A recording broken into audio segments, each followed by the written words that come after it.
Hello, you lovely people.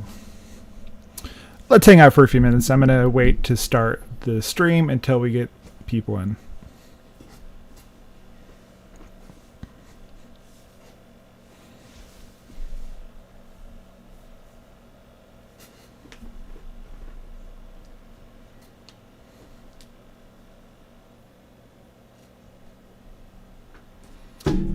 Please let me know how the sound is, and I will do my best to make sure we have a great stream today.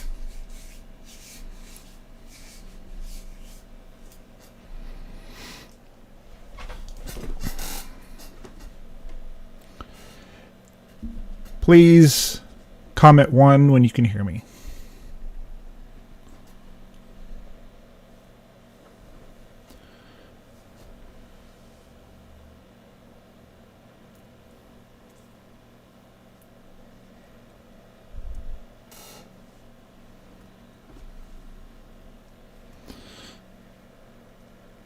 How you doing today, John?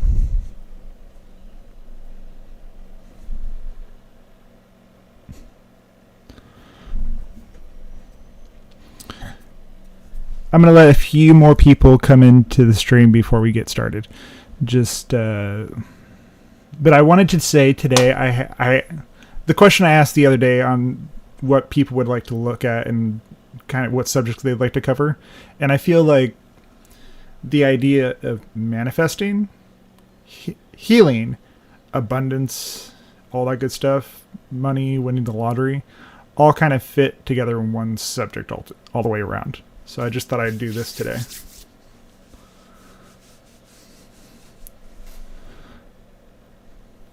How are things in the Netherlands?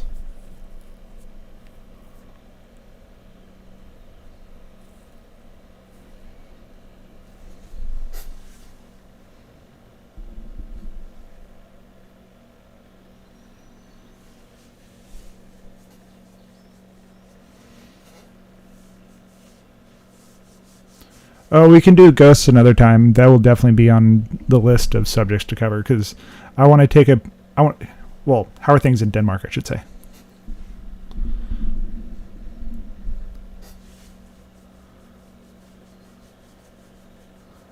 I know those are two different places entirely.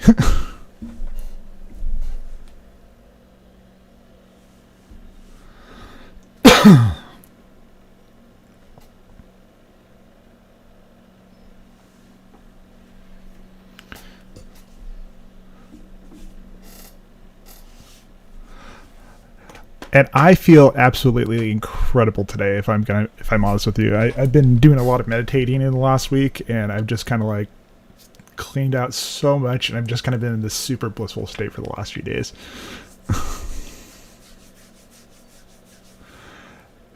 Anyways,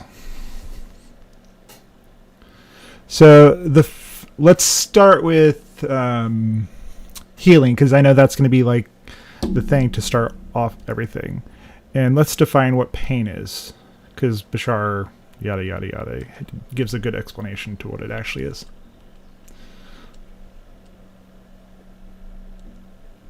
Here we go. I have a question about how these beliefs, negative beliefs, might densify to the point of getting stuck in the body. Like I have this pain in the back of my left shoulder. Yes. And I've tried many, many different modalities, emotional processing, acupuncture, chiropractics, that kind of thing. And when I sit in a deep meditation and let a lot of light in, it's excruciatingly painful behind my left shoulder. All right. So I kind of see that as one of those beliefs that you said. Or may I ask you a question? Yes. Oh, thank you. As someone who helps people who are in a lot of pain for a living, which I did get a job, so I'll be doing live streams. It's just going to be before I go to work. But anyways, as someone who actually helps a lot of people who work through a lot of pain for a living,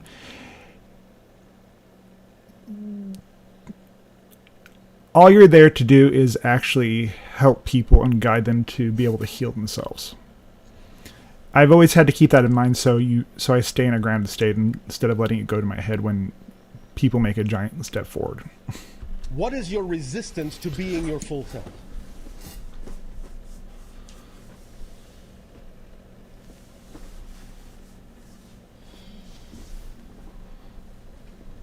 All right, I'll ask it another way. Because this often is an easier way for the human mind to wrap its mind around the idea of discovering negative beliefs. Oh, first of all, are you acting to the fullest ability you can on your highest excitement every moment? Yes. Why was there hesitation there? It I mean, means I have no. doubts that come Thank in. you. Okay. So the answer is no. No. Thank you. So the question is, what is the worst possible thing you fear might happen if you did?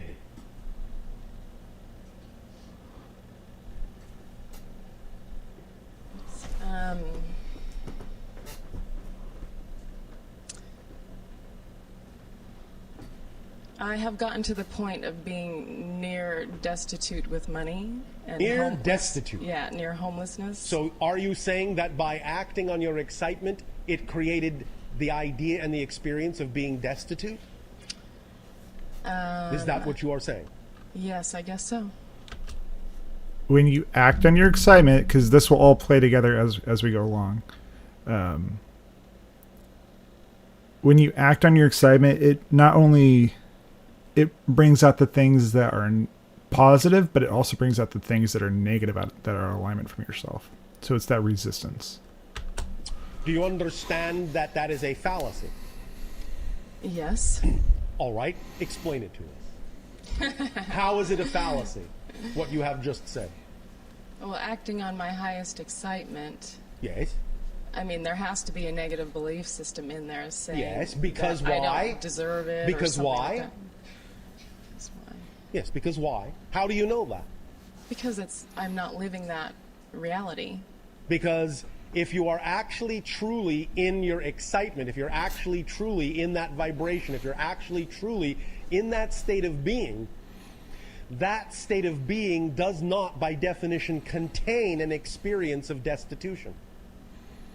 Correct. That tells you you must be relying on some other frequency to create that experience. Right. So why are you connecting the idea that excitement leads to destitution? Why are you creating that hybrid belief system? I guess because my highest excitement Yes. involve things like that cost a lot of money that I don't have in the moment. So Not everything requires money to actually get to, like, to be able to actually. You can literally have things show up into your life. It's fun.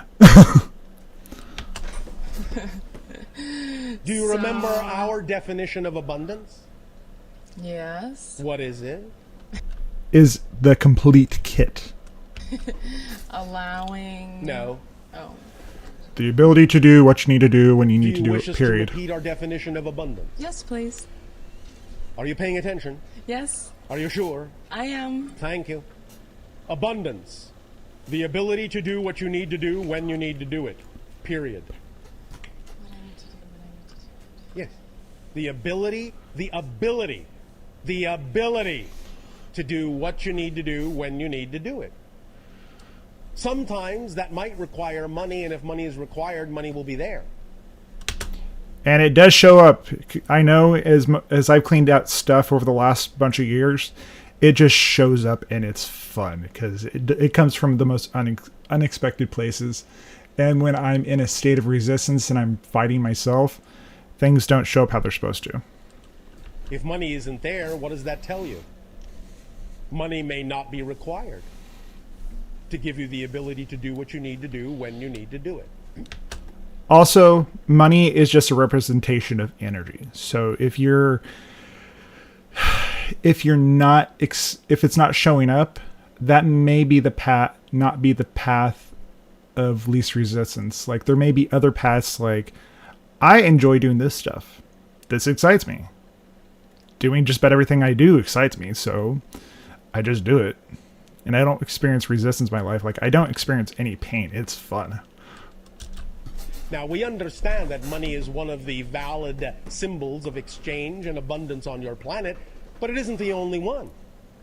Many times when you have been raised to believe that money is necessary to do certain things, you actually shortchange yourself by closing the doors through which other forms of abundance might actually have brought that ability to you. Do you understand this concept? Yes. So it can be that you have a belief that says that certain things cannot be done, that you cannot experience abundance unless it comes in the form of money, when in fact you could be allowing abundance to come to you in many other forms, including money, when and where it's actually the most effortless form of abundance required for a certain thing. I have experienced that on many occasions. Yes. You know, following my excitement, whether it's walking in the woods Yes. or, you know, Yes. not taking a job, you know, when I'm Yes. scared that I need to or whatever. Yes. Although you also want to pay attention to the fact that if you have belief systems that say that if you don't take the job, you will be destitute, that you will also create a self-fulfilling prophecy by not honoring that belief. You cannot simply force yourself to jump off a cliff if you actually don't believe you have a parachute. Well, I jumped off the cliff 2 years ago, Yes. and it's been a process of, you know, Yes. bit by bit getting to that place where All that right. is. Have you been having fun? Yes, All right. actually. All right. Yes, and a lot has manifested. You know, I've been to Peru, I've been to All Hawaii, right. I've been, you know. Sounds like she's a doing lot pretty of, well. Did you always manifest money to allow those things to occur? Nope. No. Well, what a surprise. So the question is, can you allow the belief systems, the positive belief systems that obviously work very well in certain areas of your life, to work in other areas of your life? The belief that you are dealing with is a belief that says that while in certain areas the positive belief can work, in other areas they can't. So why is that belief within you? Why are you making a differentiation in certain areas of your life where the mechanism that works just fine in one area? The answer is insistence. She's insisting that it has to show up as money for things to make sense or for her to live her life. Doesn't work in another. Why the differentiation? How are you defining those areas to be so different from the areas in which the belief works just fine? I guess. That's what you need to explore, is what we are saying. Okay, great. You're making a difference where no difference needs to be made. I see. And that's the belief you have to find. I've got it. Yeah. Make sense? Yes. So Does that help you? That has to do with this pain behind my shoulder that won't. A lot of it, budge. yes. Usually pain in the shoulder is grief that you're holding on to. Okay. You're giving yourself, in a sense, a pain in the neck. Yeah. Okay. All pain is resistance to the natural self. Right. You follow? Yes, I do. All right. You have created a restriction upon yourself, a limitation upon yourself, and thus you are not attracting the idea of the relaxation and release of that energy because you are not flowing it. You are letting it build up, and in that sense, by restricting a build-up, it's going to become more and more and more painful. And I'm going to say this because I do deal with people in a lot of pain for a living. A lot of times when I'm actually helping them through whatever treatment or whatever experience they're going into,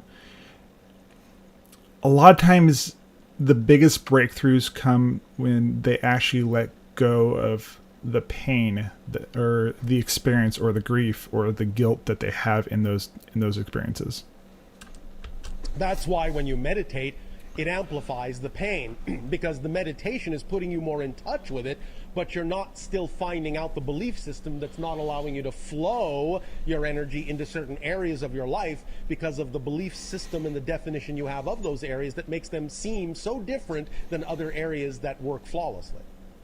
So when you find out why you are defining those areas as different and how you are defining them to be different, then your energy can flow in those areas now that you know that they don't have to be different, and the restriction will relax and the pain will ease, and you will attract things into your reality that will also help you alleviate the pain. So let's go into the next clip. So I'm bringing up this next clip because this woman just kind of going back to Next Level Soul. So a lot of times when it comes to also injuries and illness or just about anything else that happens in your Forearm life, or shattered. because you end up picking out, let's see,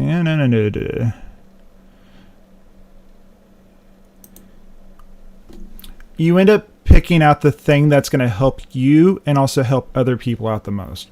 So the woman that's in this next clip, she actually is an Iraq war vet who had a near-death experience. This is from the show Next Level Soul, and I absolutely love this podcast. If you ever get a chance to watch through, he has a lot of people with like near-death experiences or psychics or a lot of other stuff that talk about these experiences of being on the other side and where they come from. But the thing is, and I do this myself anytime I'm going through when I'm sick or when I'm going through, like I've had an injury and I ask my own clients this when they're hurting, what are you learning from the experience? A lot of times when you're sick and you're going through like something like Corona, or those are always tied to some sort of idea that something that you're not looking at in the moment that's teaching you something. So most times that people are sick or they've been injured, it's usually a learning experience. Like I've been able to get people to the point where they've been in wheelchairs and they can walk again, or they've had like a hip replacement or a knee replacement. I deal with a lot of really consistently pretty traumatic experiences or pretty traumatic injuries. And one of the biggest things I teach a lot of my clients to do is change your perspective on the injury itself. What are you learning in those moments? And that's what this woman is actually going to talk about when you choose those things from a higher level. Than that.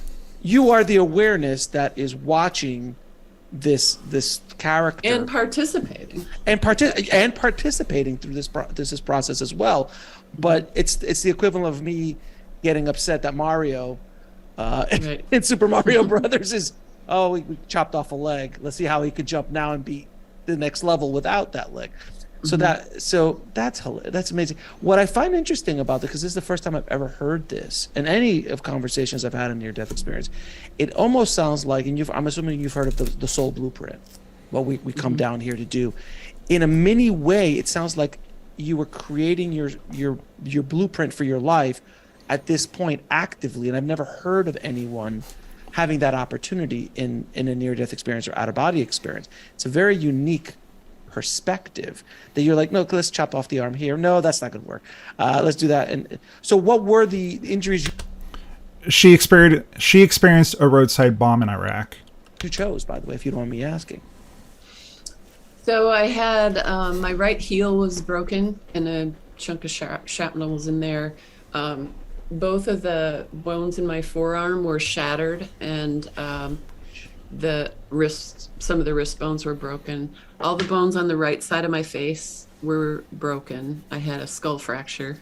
It's kind of redundant, but then I had a hole was blown into my skull here, and there was shrapnel in the frontal sinus. There was shrapnel in both eyes. I think they took a little bit out of that eye.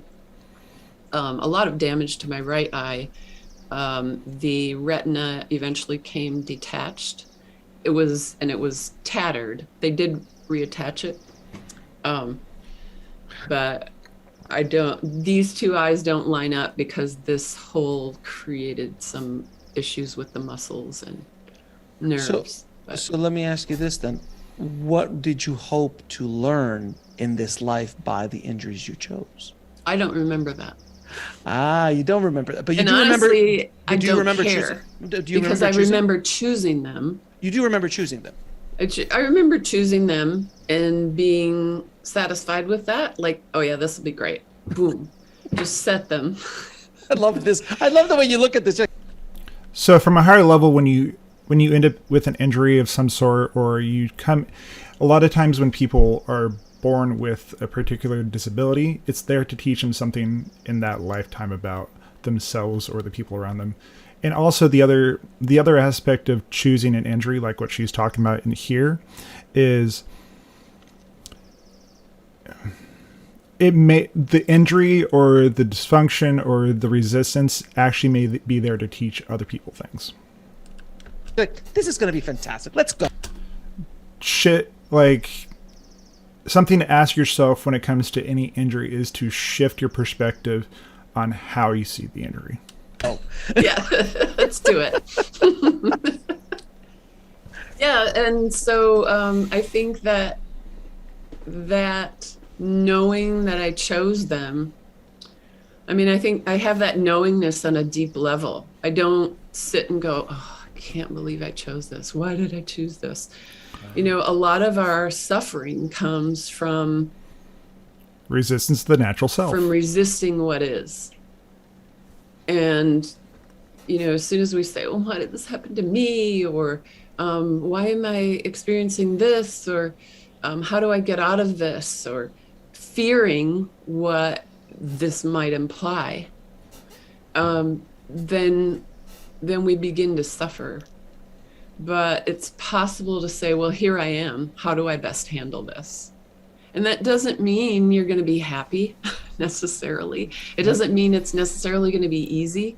Believe me, it wasn't easy. I want to share a story of my extreme pain that I had. Back in my 20s, I had severe scoliosis, and it happened after my last growth cycle, so it wasn't permanent. But I had such severe scoliosis, I got to the point where I couldn't walk. I was in so much pain. I was in so much just like, poor me. But I kept telling myself through the whole experience that I got to keep moving forward. I can recover from this. I can grow from this. And I did. I worked out. I went to a chiropractor. I kept a positive mindset to be able to be like, I can grow. I can get better.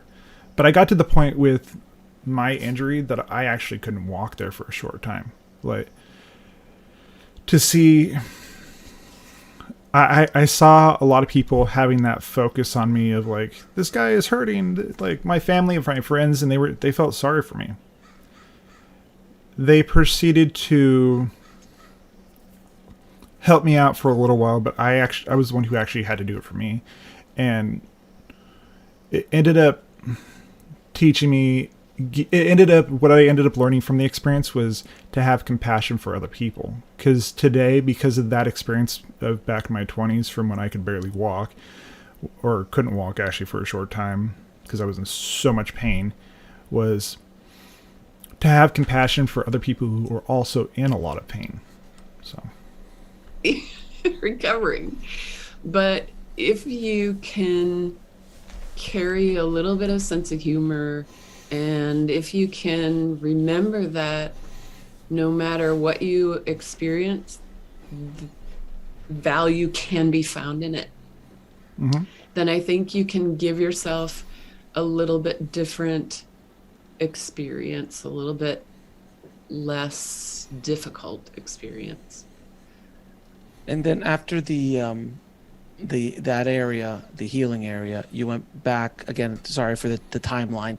Yeah, that's okay. Yeah, back to the gathering, to the gathering, to the stadium. And it was kind of like, all right, everyone, we're all set. We're all doing this. This is the way we're going. It was basically kind of a wrap up before you head back down to the game. Yeah. Or to set, exactly. or to set as a Right. as a new character you've set up for yourself. Yeah. And then you're down on stage with these other two beings, like, okay, here are the nails, and we're pounding the nails here. So yeah, this was like 8 or 9 other beings who I feel like I work with them a lot. But So this is a question I want to ask to at least the few that are actually listening to this right now. What have you learned from the experience of the injuries that you've gone through? Like, I'd like to hear this and also help you transform the way you perceive them, if we could, because I think everyone can actually. It would be nice to be able to help other people redefine how you view those experiences, because you can draw more out of it in the future or right now if you want to, if you just change your perspective on those experiences. Yeah, we were just talking about, like I was saying, give me some reminders. Don't, it's not easy being back in a body and remembering what you're doing. No, it's not. So just So- throw me a couple bones here, a Right. couple cheat codes, if you will, along Yeah. the way, so we know what's going. Right. And then, they were in my memory. I can't remember specifics, but I remember them kind of describing and explaining certain things again and saying, watch out for this and here's that. Things in your life, you mean? Yeah, I don't remember the specifics, and I guess I haven't really tried to. I think what matters here too, anyway, probably even if I could remember, I wouldn't tell people because it's mine and everybody else has theirs. And I think it's very easy to listen to other people's stories and go, well, I wish I had that. Or, well, I'm doing something more important than that. Or, well, I'm not doing anything as important as that. When none of those things are true. We're all doing our own thing. And we're all doing something valuable to ourselves and to humanity, whether we realize it or not. And there isn't anyone doing something more important. It may look like Carolyn Mace is doing way more than me. She's out there healing people and training people, and she's out there every day, and that's great. John, what's a mystery? That's what she's here to do. It doesn't mean that you're here to do that, and we're all here to do different things. It's like, again, if I may use the Mario Brothers analogy, you're looking at Luigi. It's like, well, Luigi's not nearly as important as Mario. And then look at that mushroom who tried to hurt Mario. He's obviously not that important, but he was there for a specific purpose, to give a challenge to Mario to jump over. And like, everyone has it. I'm using Mario. Something. Yeah, everyone has a Those injuries, those illnesses are there to teach you something. That's something I want you to keep in mind as you listen to this. point to be here, and it might not look like an exciting scenario, because you look at big movie stars, you look at Mother Teresa, you look at the Dalai Lama, you look at all these other people doing amazing things. You're like, oh, but I'm just a mushroom. You go, no, you're a mushroom. What have you actually learned from the fever, or what have you learned from that experience? No, you're a Do mushroom. that. Go that And way. in this go around, you're the mushroom. Yeah. And the next go around, you might be a Mario. Right. It all depends on what you want to do and how you want to evolve in this life and experience in this life. And it's just, I love your sense of humor about the whole thing. So what did you learn from the experience, John? I love your perspective on your whole thing, because at least at this point of the story, it seems very freewheeling. Like, yeah, chop off an arm. It all sounds fantastic. So you're back in your body. You're in a hospital. You're going through all this thing. At this point, you still remember parts of this, right? So are you dealing with the stress and the trauma of what happened to you in a better way, or did you have that information that could help you along this path? Because you still have to play this game. You still have to play this character, and what you just told me as far as your injuries are concerned, that's not for the faint of heart. So how did you deal with that trauma, and did this experience or the memory of that help you? Yeah, I still didn't really remember. I mean, they kept me pretty drugged up for a month, and then I was busy with other stuff. I didn't really kind of go back into that moment for a long time. But I had a different perspective just because of it. So even in the truck, when I opened my eyes and the truck stopped rolling, and I thought, well, I better get to it, and I kind of did what I could to look, tried to get the gun out. And I will say this, just because I do healing work for a living. All that the healer doesn't do actually, well, the healer acts as a guide for the person who's injured. The healer doesn't actually do the healing. You do. didn't hear anything, didn't hear any And yes, you can heal from any anything. gunfire or anything. So I thought, oh, I won't mess with that because I couldn't get it out from a guy's legs jammed against it. And I made sure no one was bleeding out. And then I sat back and waited for the others to come and help us. And looking out the window, I couldn't see out of this eye. And I thought, oh, dang it, that's my good eye. But then I got really excited and I thought, oh, I wonder if I can see other worlds more clearly, if I can't see out of this eye. And I was really excited, like truly, honestly excited. And that really, that kind of experience is possible when we don't fear what might be. Right. You know, there was no fear in that moment. I didn't think, oh, how am I going to drive, or how am I going to read, or oh, I'm an artist, how am I going to do art? I didn't worry about things. I just thought, oh, I haven't done this before in this lifetime. I wonder what this will be like. And I was truly excited about it. Was that maybe a residual of where you just come from? I think Maybe? so. Yeah. A little bit. You were still like, you drank that Kool-Aid and the Kool-Aid hadn't worn off just yet. Exactly. Yeah, exactly. And So that's just kind of where I want to end. Or actually, no, let's finish this little section. so they flew me out to to Balad. So this is something I will say about acceptance. When you worry about other people not accepting you, it's you're not accepting yourself. It all relates to how you're approaching the things you worry about in other people, or what you're dealing with in yourself at that moment. Which is the surgery center in Iraq, and then to Landstuhl, Germany, and then to Walter Reed Army Medical Facility. So I spent then about a month at Walter Reed as an inpatient. And a lot of what I remember, I mean, I was very drugged up. Yeah, actually, I'm going to jump to the next thing because that was actually the part I wanted to show you guys in this. Let's jump to redefining yourself because I think that's the more important. So, kind of going back to the healer part of things. The healer, and I can tell you because I do this often with a lot of different people, is a lot of times I'm helping people redefine their experience and of what they're experiencing in that moment. Because when you deal with a lot of people who are hurting,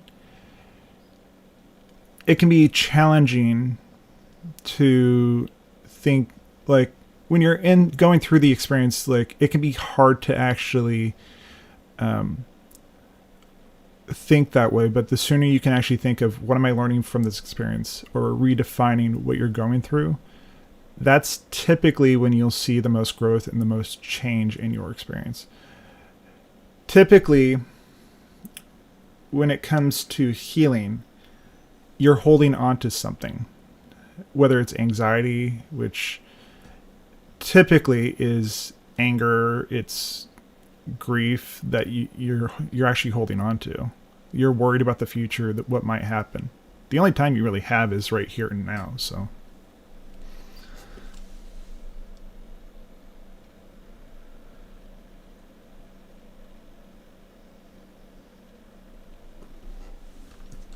we're all working on it. You never really end doing anything.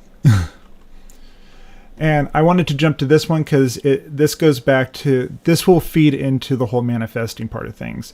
But it's how you let's jump into redefining your situation, or redefining how you experience things. Day, what is your story? Back to Bashar. My name's Kelly. I'm 22. Oh, all right. That's part of your story? Yes. All right. This is a story about Kelly, 22. And what is Kelly's story? And It's a very emotional story. What is it emotional about?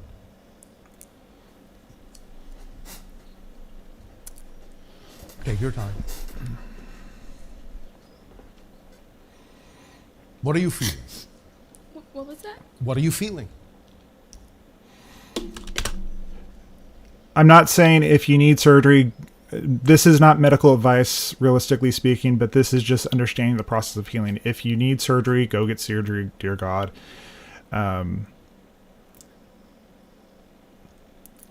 If you're,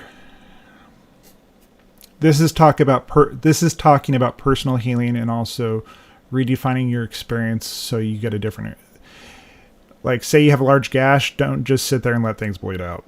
Like, go get the help you need. This is just understanding how you recover from trauma, how you recover from an experience, and also redefine your experience. It's overwhelming. It's really exciting that, Are you I'm feeling love within yourself? yes. All right. And I'm starting to realize, That you deserve it? yes, Oh, all right. That's a nice story. for a long time I felt empty and sad and Yes. You told yourself a very empty story for a long time. But now you are telling a very fulfilling story. yes. And Absolutely. I Part of love the it guy. Great sense of is- humor. as I'm growing and I'm starting to learn a lot, Yes. Which is what growing is all about. yes. A lot of it is memories that I'm trying to Not trying. that I'm remembering. Yes. And I just That wanted have to do with what? with myself as a young girl, Yes. because I feel a lot of things I blocked out, and I started to forget who I was. And I can tell you, as someone also who went through a lot of trauma and a lot of abuse growing up, and even into my adulthood, the way I define those things and look at those things now is a lot different than what I looked at it like years ago.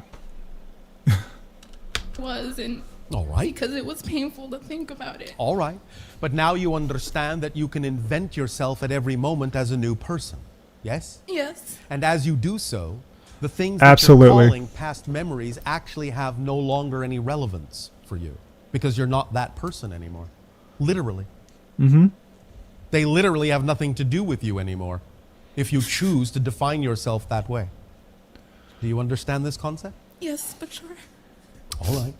And every day Yes. I remember I spend time by myself, remembering myself as a child. Now that I'm now that I'm accepting and trying to get rid of those blocks. And one of It's them. not about trying to get rid of the blocks.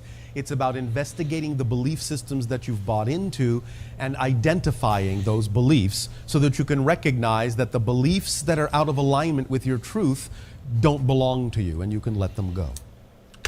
Anything that belongs to you is light as a feather.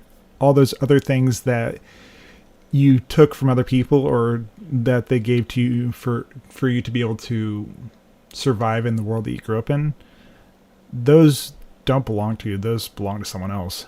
Don't be a belief thief.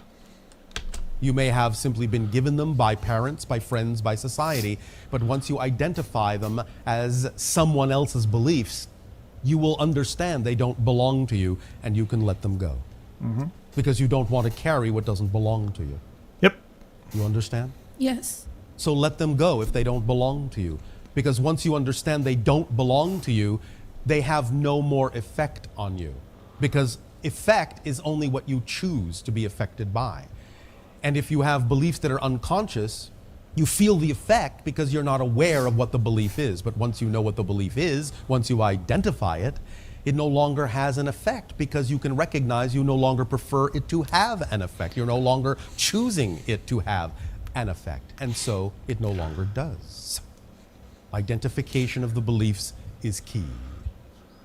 Thank you. And I can tell you, as someone who's been listening to Bashar for a long time and has really done my best to integrate what he teaches into my life, when you really let go of things, you feel so much better. Like anxiety, depression, all those things, it's just gone. And also, if you ever get a chance to do coherence healing, dear God, go do it. It's amazing. And I feel fantastic after the last month of doing it.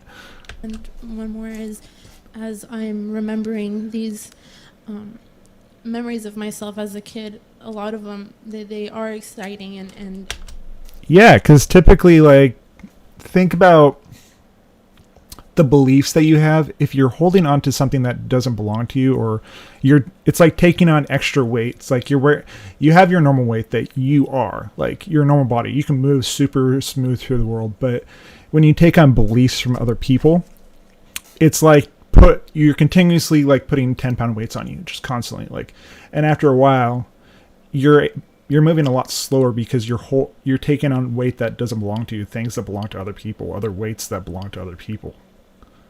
And eventually you're carrying a whole other person on your back that you can't, that's not you. So. and I feel really happy when I think about it, but then in the end, I feel at the end of the I will, after we're done with this healing section, I will actually bring up the Coherence Healing website and put on one of the actual like meditations that I've been doing over the last month or so. Oh my God, freaking amazing. It's very simple. You just kind of follow along and it just does everything it needs to. that realization, I feel sad because it's All right. gone, and Because it's what? You feel sad because it's what? it's not gone. I know. It will never go away. Nope. Remember that growth is the process of inclusion, not Yep. exclusion. You will always be aware of that as a possible experience, but you can understand you don't have to choose to buy into that experience as having anything to do with the you you're defining yourself to be now.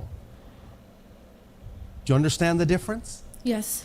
If you truly are a different person, if you truly define yourself as a new person, then linearly speaking, from a space-time perspective, if you truly have defined yourself as a new person, then wouldn't you as a new person have a different past than the person that was there a moment ago?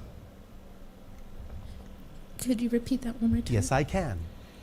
And for the first time, if you truly understand that you're defining yourself as a new person and understand clearly that when you do redefine yourself as a new person, that this is not just a metaphorical idea, that you literally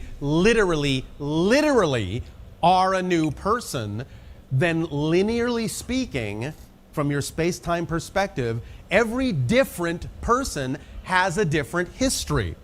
So if you really are defining yourself as a different person than you used to be, then you have a different past. You have a different childhood. Define the childhood that belongs to the person you're defining yourself to be now as a young adult. You can define the childhood now.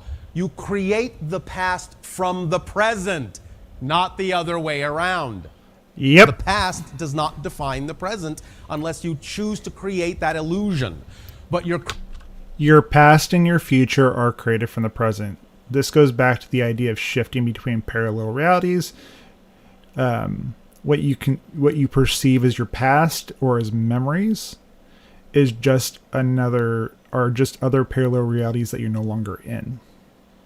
creating that illusion from the present because you only exist in the present. So any so-called past that you're remembering, you're actually creating the relationship to that idea now from the person you're defining yourself to be. So Yep. if you define yourself differently, you can actually know you've created a different past, a different relationship. So define the child you'd prefer to be, or in your language, define the childhood you would prefer to have had that is relevant for the person you're defining yourself to be now, and recognize that the so-called memories of the childhood you don't prefer belong to another woman. And I can tell you from someone who has detached from my past and also taken the 13th step like Bashar talks about, that when you do make a big enough shift to the reality that you come from, people will forget you, or they'll be like, I think I know you, you seem familiar, but yeah, I don't know who you are because you have shifted so greatly from the reality that they knew you in. They don't belong to you. It's her childhood, not yours. Not yours, literally not yours. Yep. It's not about ignoring it. It's not about covering it up. It's about acknowledging it as the stepping stone that you were able to use to define who it is you preferred to be. And in so doing, the childhood she had helped you become the person you are that has a different childhood. And I can tell you, like, the childhood that I came from was very traumatic, and the person that I was because of that childhood is a lot different than the person I am today. I'm actually a pretty happy person today. I'm actually happy really just sharing this stuff with you guys and hanging out and watching Bashar videos with you. That's the paradox. Is this making sense? Yes. So you, whoever you are now, never had that childhood, even though you can still be aware of those so-called memories, but those so-called experiences belong to her, not you. Yep. She's in another reality now. You're not her any longer. Literally, literally, literally. I don't care what you think you still look like in the mirror. That's just an illusion of continuity. You're actually a different person, literally, because person is an artificial construct. Personality is just composed of beliefs and emotions and thoughts and behaviors. It's a mask that the consciousness wears to have a physical experience. It's just part of the ego structure mask. Personality, when you change anything about your beliefs or your feelings or your behaviors or your thoughts, you actually change the person, literally, that you are. Even though you think you look the same, you're actually not the same person. You just look similar to her. The reality is just similar to the reality that you just were in, like Her. That's all. Similar, because you're creating the sense of similarity. But in fact, as many people on your planet have already experienced, when you change yourself enough, when you know you've changed yourself enough, you can actually look so different, because you really are a different person, that some of your quote-unquote friends may actually not recognize you. I've actually had this happen to me, and it was cool as hell, and I've actually had it happen a few times. Who are you? Oh, I didn't recognize. Why do you look so different? Because I am. I am a different person. Now, you have maintained a connection with those people in a manner. You've co-created a reality together. Redefine the way you experience the experience of being sick, whether it's holding on to things that keeps you sick, like not being willing to let go of grief or anguish or focus on the future too much. A lot of those things will keep you sick. With those friends, so that you're interacting with a version in your...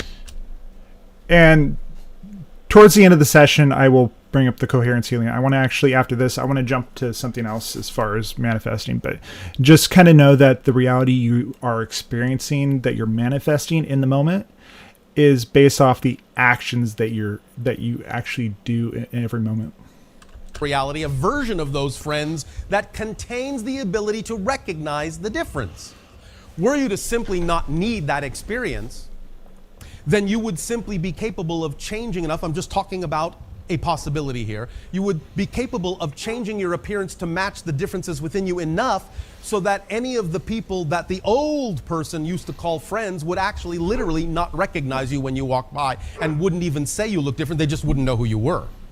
I'll be back in a moment. But you don't necessarily want to create that much detachment, so you maintain the idea of the version of them that will recognize the difference, but will also show you that you really have changed. You can use the friends as a reflective mirror in that way to prove to yourself you really are a different person by having them reflect to you that they almost didn't recognize you.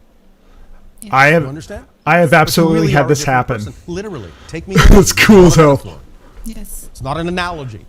Everything you change, every time you change, changes everything, literally. You are in an entirely different parallel reality as an entirely different person, if that's how you choose to define yourself to be. And you can know that whoever was here a moment ago, whoever she was, wish her well, bless her, give her unconditional love. But those memories of childhood are hers. They're not yours. Does that help you? Yes. And one more thing. Yes. Part of my story. Yes. In my dream state, Yes. I have a reoccurring dream, Yes. How exciting. and Do share. Yes. Do you need a hug? I'm at the ocean, and Do I'm, you need a hug? yes, I know. Somebody give her a hug. Aw. That's so sweet of him. No, there is nothing to apologize for. This is the process of discovering your beliefs. And that's really the point that I wanted to get to with this whole clip is any experience that you're going through that you say doesn't serve you or that you've experienced and this is horrible it's literally just the process of discovering your beliefs about the way you view the world, the way you're experiencing is how you will experience it. So this goes back to actually dealing with and redefining your beliefs about the situation, and redefining how you see the world, as well as how your approach to situations. So, okay, I think this one's good enough. Let's move on to the next clip.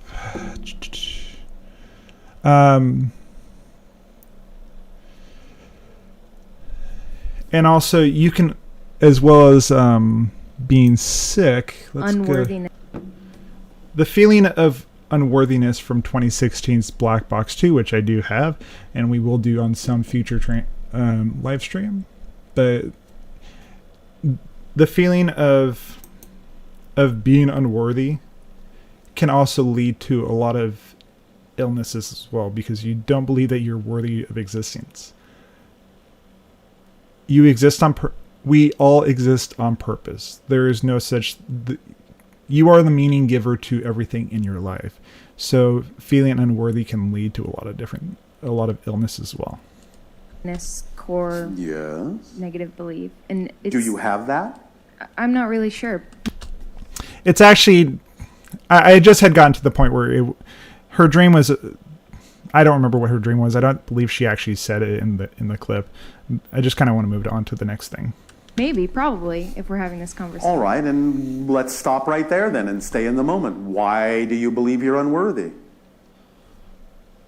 Unworthy of what?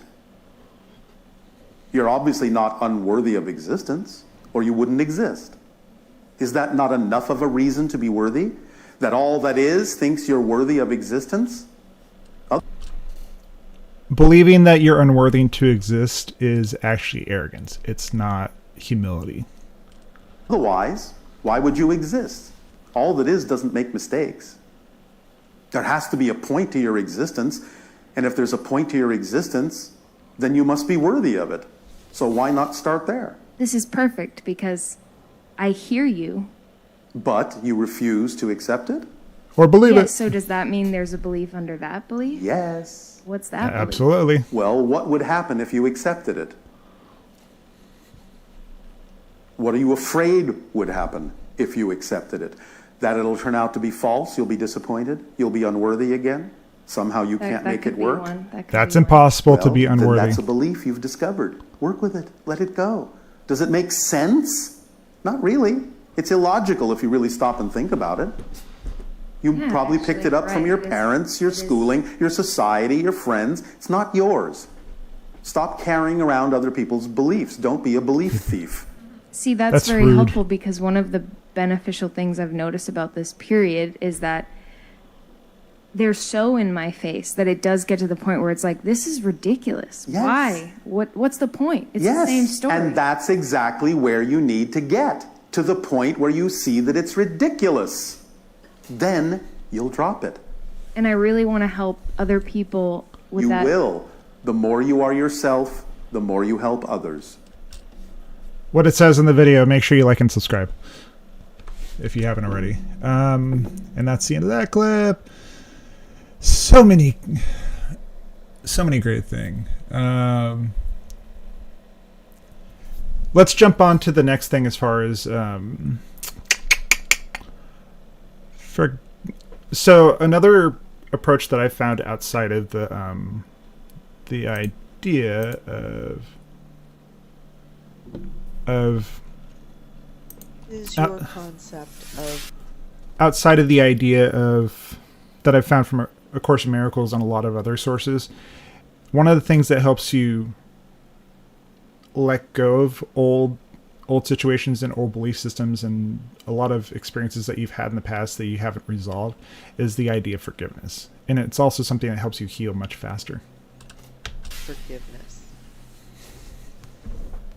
Forgiveness is a centering in gratitude and appreciation for who you are and all that you have experienced, and knowing that you are as powerful as you need to be to manifest whatever you need without having to hurt yourself or anyone else in the process. And it is gratitude and appreciation for that realization and letting go of things that do not serve you or allow you to serve others.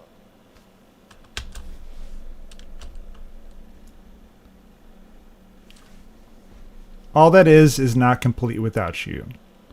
So that was a really quick one. I thought it was going to go quicker, take longer.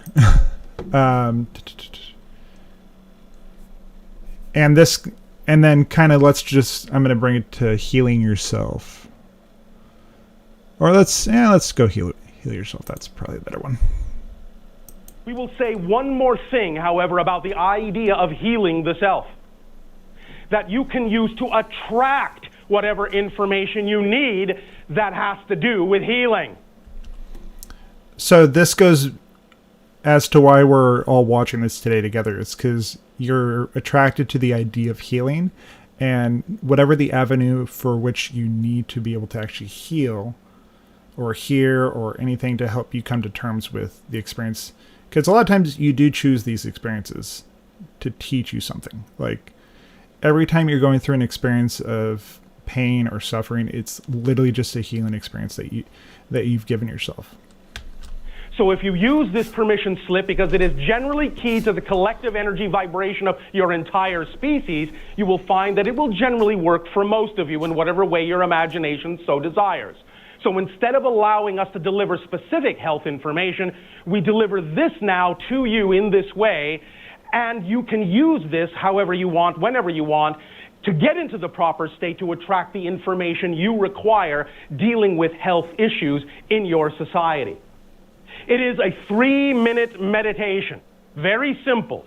All you have to do is allow yourself to lie down in a very peaceful place, a very quiet place, and play a particular piece of music. The particular piece of music that is the appropriate vibration to allow you to be in the proper state to attract whatever information or whatever situations or whatever people or whatever opportunities you require, dealing with the ideas of health issues and also dealing with the issues of letting go, forgiving the self, letting go of regret, letting go of grief, letting go of all those things that allow you to lower your vibration in that way, to forgive yourself, to free yourself, to be more whole. The specific piece of music is Beethoven's Symphony No. 7, Movement 2. Play that while you're in a peaceful state of repose. Let it wash through you. Those chords are exactly, precisely what will tap into the idea of letting go of the past, letting go of sorrow, letting go of grief, letting go of regrets, and forgiving yourself and moving toward the vibration that will attract to you whatever information is germane to allow you to be in the healthy state that is your birthright. And I'm not going to play that because I don't want a copyright claim against this video that we're doing right now. Or it's going to play right now. What am I thinking?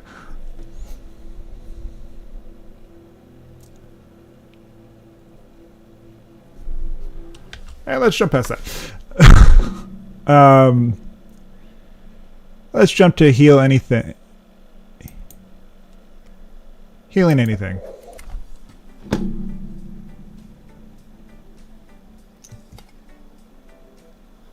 Does the body have the ability to heal regardless of what trauma that has been through? I can tell you this is someone who does healing work for a living. that the human body is very plastic and it's a lot more malleable than people think it actually is. You can heal from just about anything if you allow the blocks to just go away. Even after surgeries, trauma, viruses, damage, all kinds of damage to the body, does the physical body really can it heal 100%, really? Oh yeah, totally. Now, again, you are talking about the idea of quote-unquote circumstances that are relevant to what theme you are exploring. Circumstances don't Certain themes you are matter. exploring may not have chosen for the body to be allowed to heal, but in the generalized answer, yes, the body is capable of healing from. So just one note, because I wasn't able to find the clip and I wanted to add it into this. Sometimes when you're going through an experience of, like, say you're going through an experience of hurting or you've been injured or something like that, sometimes on a soul level you decided to have that experience to teach other people something, whether it's patience, whether it's caring, or there's empathy. On a higher level, you choose those things in order to teach other people and yourself as well in those moments. Anything, but you have to be in the right vibration to allow it to do so.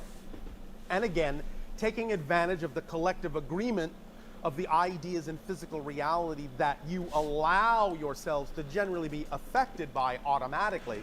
Yes. You can aid the body in that sense vibrationally in its ability to heal from just about anything by doing certain physical things that are representative of being in alignment with the collective agreement about what health is, such as detoxification.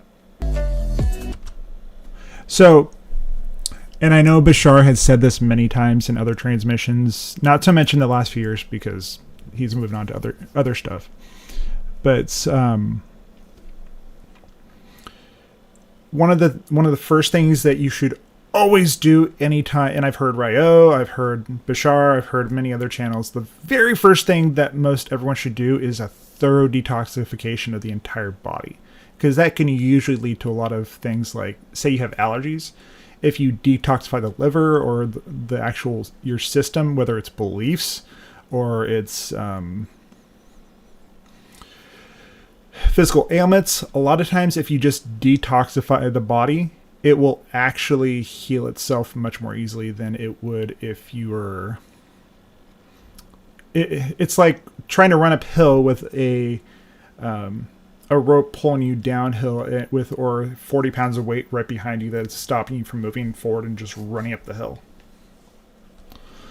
All right. Yeah, let's see. These are going to be a lot of short clips for these next few. The idea is that there's no such thing as... So sometimes the actual things that do show up in your life are there to teach you something and also there to help other people, like I just said. But this is about being of service to others. The true repeat. Okay. That's a choice.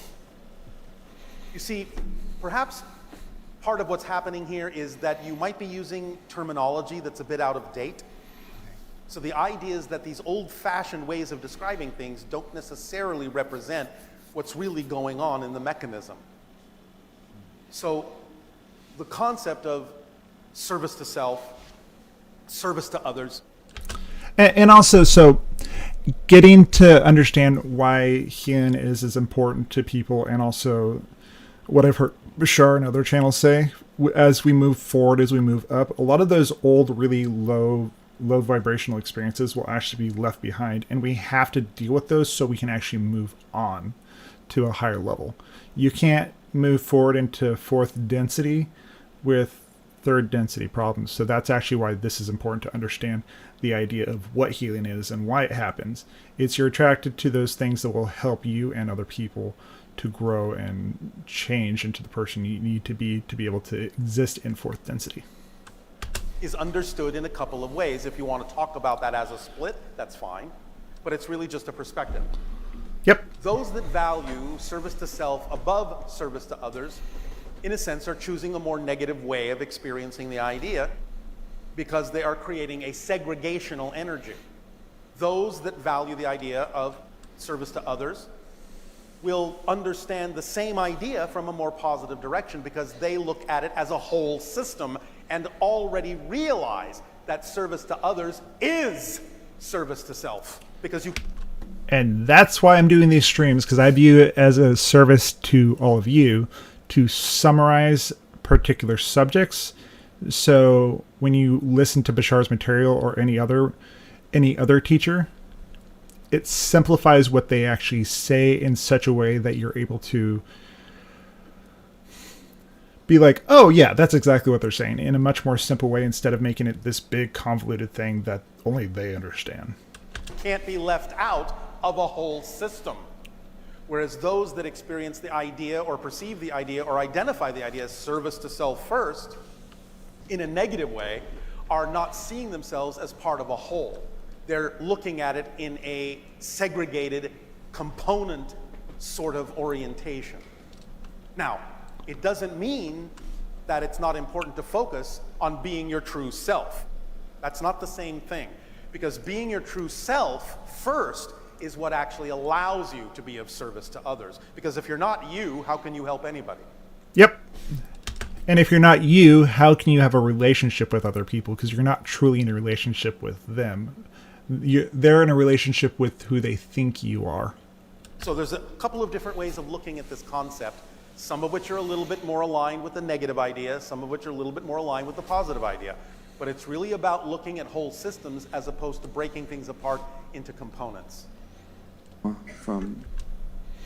And also, so kind of taking things at a whole, and I know this is where this goes back to anyone, including me or anyone else that you might come to that is a healer.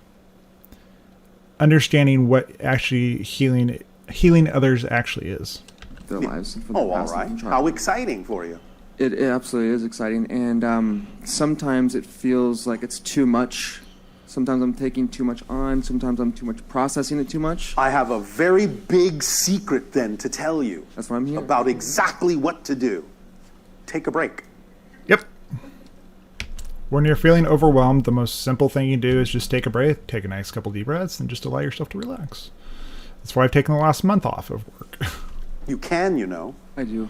Well, then also understand. Watch your definitions and watch your belief systems about what it is you're doing, because you don't have to match those frequencies in order to be of assistance. Absolutely. You don't have to. One does definitely teach, like what you want to teach the world or other people.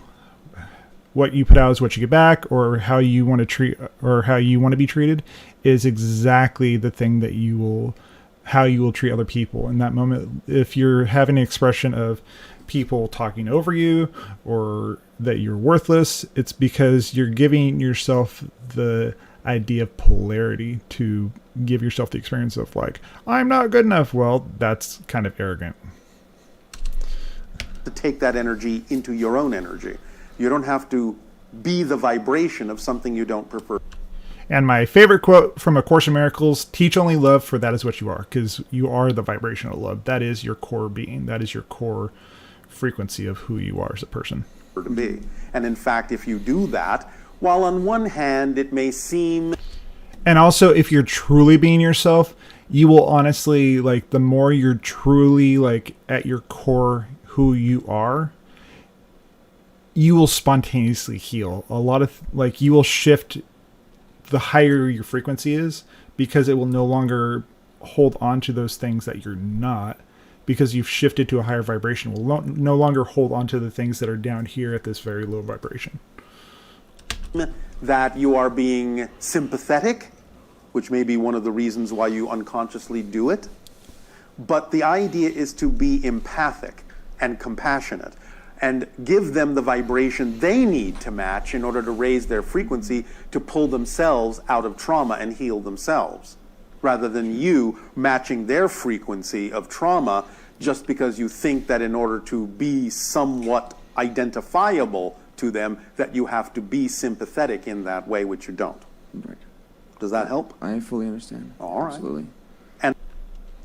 So also as a healer, something that you're doing is you're trying to raise people's frequency up so they can come up to the level where they're no longer feeling or having the experience of pain, depression, exhaustion, fatigue, any of those things. Those are of a lower vibration. You're not bringing yourself down to that level constantly, so because that's when you're usually going to get worn out as well. And also take a break if you need one. Yes. Yes. Thank you so much, Bashar. That's not all. Okay. Please also understand, and this is very important for a lot of people who do what you do. Mm-hmm. There's no rush. Mm-hmm. Nope. There's no hurry. Nope. Do it in the way that works best for you. You're entitled to. You're entitled to. If you're not doing it in the way that works best for you, how can you be of any help to anyone else?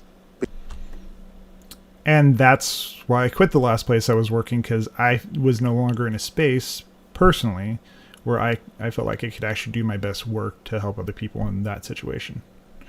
Let's move on to the next thing. The need to dominate other people. This also feeds into the idea of healing. Why does it still seem like there's a culture of domination? Because of it's men fear-based, against as I women? just told you. And all the sicknesses that most people have been experiencing, because in the Sasani civilization, they no longer get sick, they no longer eat, they no longer do a lot of those things. Because they're at such a high frequency, those things can no longer actually filter into their collective of going through things like any number of diseases we have on this planet. Remember, people who are not fear-based don't need to express domination. Okay. Remember that when you express the idea of attempting to dominate, that means you don't believe you actually have any power. Yes. Because if you really know you have power, what would be the point of dominating? You're already as powerful as you need to be to create whatever reality you prefer. If you have to dominate, you're saying you're powerless. I don't have any other way of creating what I prefer other than trying to control my reality and other people's reality and force them into. So this kind of goes back to what he says about following your excitement is act on your excitement at any given moment to the best of your ability with zero expectation or insistence of the outcome. It's when you need to insist that the outcome is what you think it should be. That's when you're in that state of fear and you're in that state of domination that things have to work out a particular way. This idea that makes me feel safe. You understand? Yes. Because if they haven't been given the tools to get in touch with their own self-empowerment, they're going to feel powerless, and that scares them. And therefore, they're in denial of that because it scares them to even look at it. And denial, a lot of times, is the root cause emotionally and energetically of why people have things like Alzheimer's or dementia. A lot of those things, the people that have experienced those, because I've definitely worked around those kind of people, is they're in that state of denial, and it's just a physical manifestation of the things they deny within themselves. And therefore they have to project outwardly onto others the idea of their fear. Because please remember, again, paradoxically, people who are in denial of the fact that they have fear-based beliefs are also in denial that they're in denial. Yep. Yes? Totally. Yeah. That's the negative reinforcement from the negative belief, is you have to be in denial that you're in denial so that you won't look at those things. And therefore the only avenue of escape you have is to project it outward onto others and attempt to gain what you think is control outwardly instead of understanding you already have control inwardly. This is, remember, when you feel like you need to control something, go into a state of surrender and understand that you have control in those situations and how you want to experience it, instead of needing to control things and coming from that very negative state. So, eliminating fear-based beliefs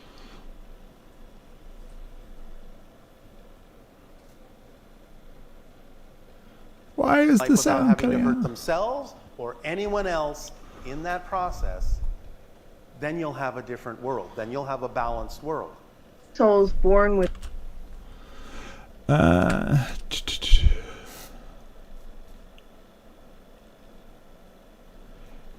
going to skip that one. Okay, let's move on to some manifesting stuff because I've focused on the healing part. I just wanted to kind of, I didn't want to kind of, I wanted to focus on healing as in a greater aspect of, to be able to heal is you need to be able to work through those things internally that you're holding on to. A lot of times the injury itself, whether it's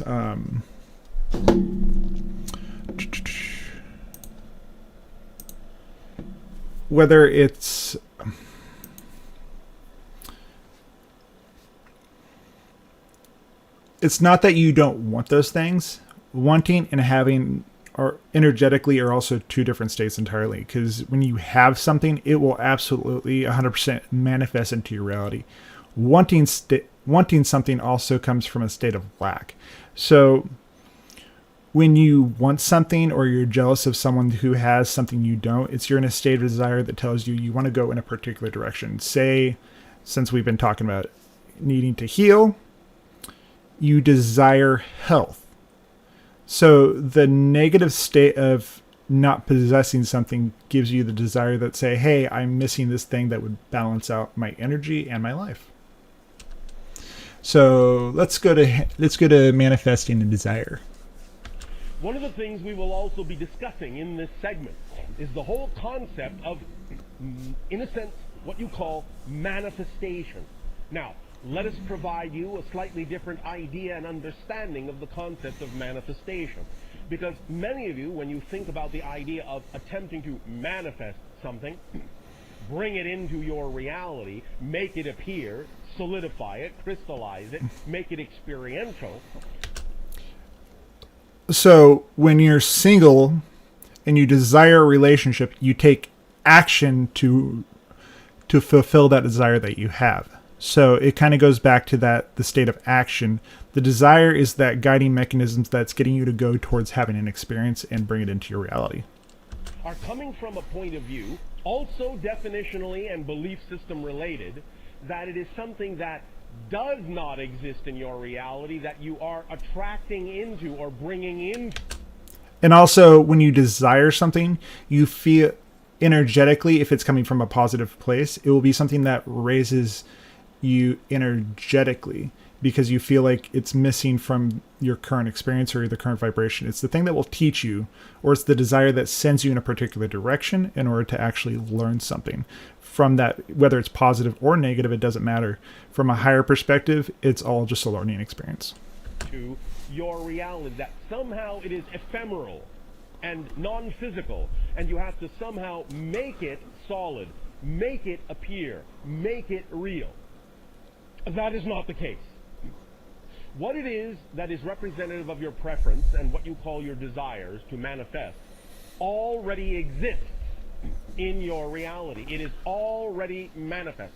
The idea of manifestation is not bringing something that doesn't exist into existence or attracting something over there and bringing it over here. The idea is that what you desire to manifest is already here, already existent, already real. Manifestation is the process of giving yourself the ability to realize, to perceive that it is already here. You do not have to do any magical thing to make it come into existence. It is already existent. It's already within your sphere of reality. Because time and space and all those experiences are all happening simultaneously, it's you're shifting to a reality that actually has that experience already happening. It is just that your belief system makes it invisible to you. So manifestation is not the process of actually conjuring something out of nothing. It is the process of making the invisible visible. And that simply requires an alteration of perception. That's all it takes.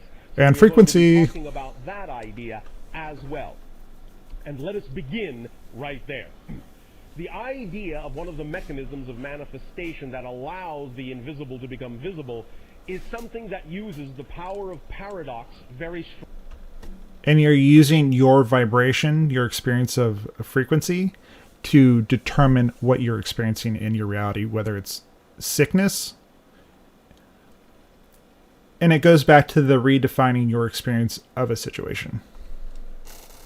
Strongly. We often talk about the idea of paradox as the recognition that you are in a very powerful place, right in the center of your power. Because what... Oh, so I will also say this much, or I will add this to what he's saying here. If something's not manifesting your reality when you say you want it, there is always a time-space lag to it actually showing up. But you also could have a belief system in your... You could have a belief that says, I'm unworthy of having this thing in my life, whether it's a relationship, money, to travel, whatever it is. If you have a belief inside of you that says, I'm unworthy of having this experience no matter... Because humans are very simple in the motivational mechanisms. You move towards the things that you believe are positive and away from the things that you believe are negative. So, in a sense, when you actually go through the experience of, I can't go anywhere, I can't do anything, you're spouting your beliefs in those moments.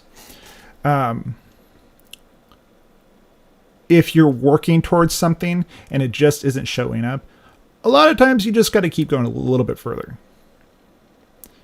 If it just never shows up, a lot of times it's just because there was a belief in there that said, I'm unworthy of having this experience. And you have to deal with those definitions that are internally there before. And also, a lot of times the higher mind will actually stop those experiences from showing up, because it also knows, hey, if you have this in your life, you're going to have this experience. And sometimes if it doesn't show up, it's because the higher mind's saying, you don't really need to have this experience.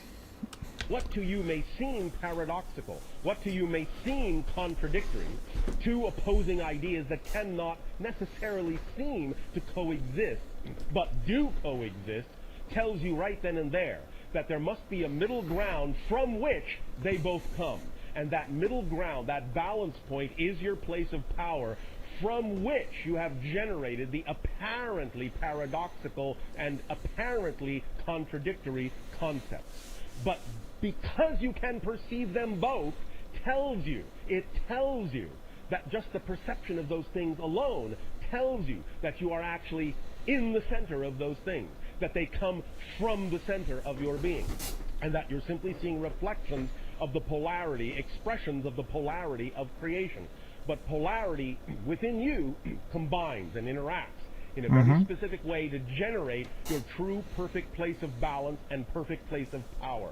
So when you see paradox, where you are right now is somewhere where you desired and you wanted to manifest to be at one point in the past. So you are currently in a manifestation of a person you used to be. Rejoice, because it is telling you that you're standing right at the center of your creative self and have the ability to thus then manifest and transform and make the invisible visible very quickly. Let us explain a little bit more clearly about the idea of the paradoxical nature of the mechanism of manifestation. Many of you have been taught to think about the idea of manifestation as an issue of intention, and as an issue of focus, as an issue of concentration. And in a sense, this is accurate. However, a very important point is often left out, or at the very least, sometimes this point is spoken of independently, and so no connection is made. Absolutely. With the idea as a whole concept. The two seemingly paradoxical issues here are intention, focus, and concentration, and conversely on the other side, what you have often heard in many metaphysical and New Age information sources, the idea of surrender and letting go. These two things are... So, I just want to ask a quick question to anyone that's watching this. Would you be interested in doing a whole stream on this about spiritual bypassing? I would love to, if you would be interested in actually doing a whole stream about that and like new agey stuff that ends up being actually very negative, I would love to sit there and talk about it with you guys. Hit one in the chat if you actually think that'd be a great thing to talk about one time. Are not diametrically opposed. They are not mutually exclusive. They work together in a whole mechanism. In other words, the secret, one direction of the paradoxical mechanism is the idea of intention, focus, and concentration, and then, after that has been done, letting go and surrendering and letting the intention, focus, and concentration do its job on higher levels.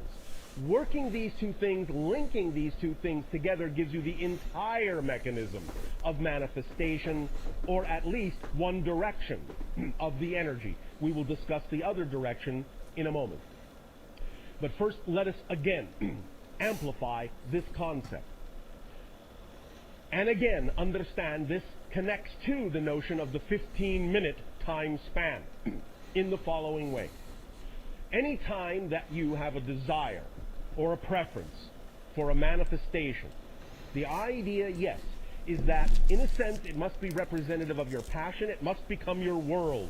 The intention, the focus, in a sense, the concentration, is there if that is representative of your passion, because when something is representative of your passion, you're automatically focused on it. You automatically... When you're passionate about something and you have a desire for something, it's there for a reason until it becomes manifest into your world, or it becomes visible into your world. Intended. You're automatically concentrating all of your attention on that idea because that's what passion does. If you are passionate about something, there is no other choice. There is no other consideration. All other things fall by the wayside. That is a true description of the idea of being in your passion. There simply is no other choice. So there is automatic focus, automatic intention. If then, in what you call a peaceful state or a meditative state or a focused state, you allow yourself to image that passionate idea, that manifestation that is desired, and feel it and build that energy up in your energy, in your emotions, in your passion. Build that energy to a peak over the course of simply 15 minutes and no longer. And you can do it much shorter too. Like it's kind of like a muscle. The more you do it, it becomes just something I've had things manifest on average. My time skip for everyone to actually, for things to show up into my life is an hour to 3 days. That's as short as I've gotten things to show up at this point when I just want to manifest something into my life. Sometimes even less. When It's you're awesome. Efficient at it, you don't always need all 15 minutes. But 15 minutes at the most is all that is necessary for you to activate the idea of the wheels, of the gears, and put it in motion with regard to the idea of allowing the invisible to become... Also, if how it shows up is not exactly how you imagined it, that's okay too. Because I know that, like, I've had things where I'm like, I need this thing, and it showed up right away. But if you say it absolutely has to show up in this form and nothing else, it's kind of where you get yourself into trouble, and you kind of lose it. Like, it's that insistence that stops things from showing up. Like, if you're insisting that you have to be healthy, you haven't necessarily learned everything you need to learn from that experience. So when you allow things to kind of happen in a much more easy state, they'll go away. You just got to learn. You got to make sure that you're actually learning from the experience. invisible. But when you do that, when you build it to a peak over the course of a few minutes or 15, the next step is to completely and utterly let it go. Forget about it. Stop caring about it. Let it go. Surrender it utterly to the higher self. Well, you're building it to a high crescendo. Like, you get the emotion, you get the physical feeling, you get the whole, like, the big explanation as to what it is. But you actually have to let it go after you do it. That way the higher mind can bring you something even better. Because I've had that also happen. Let the higher self now do the job. You see, physical reality, while apparently complicated at times, is actually not extremely complex. In a sense, it is actually built on very simple principles, and you don't actually have to do very much to get the No. So, also, taking physical action is another big thing. He doesn't say in this one, but he does say in a later transmission. because your physical mind, as we have said a few times, is not designed to understand how things are going to happen, how things are going to manifest, the how is the purview of the higher mind, and because the physical mind doesn't actually have the capacity, the capability to understand, it is not designed to understand how that's going to happen. Nope. All it needs to do is flip the switch. That's none of our jobs to know how things are going to happen. We're here to kind of go along for the ride, and it's fun. And let the higher mind do the how, do the things that are necessary to cause the synchronicities in your life that need to be there, and the downloads and the inspiration that need to come to you to allow the invisible to become visible, to allow the manifestation to occur. So all you need to do is do it a little bit for no longer than 15 minutes, bring that up to a full peak of passion, a full peak of imagination, a full peak of visualization, however it is you wish to do it. With that in, it's all a permission slip. Just remember that. It's just there to get the momentum going. It's just there to get that energy flowing so you can actually flow in the way that you need to. intensity, that concentration, and that focus, and then utterly, utterly, utterly let it go. Now, we permission slips. that because of certain negative beliefs, many of you find it difficult to actually let it go. But that is very important, because without the letting go side, you don't actually have the whole mechanism engaged.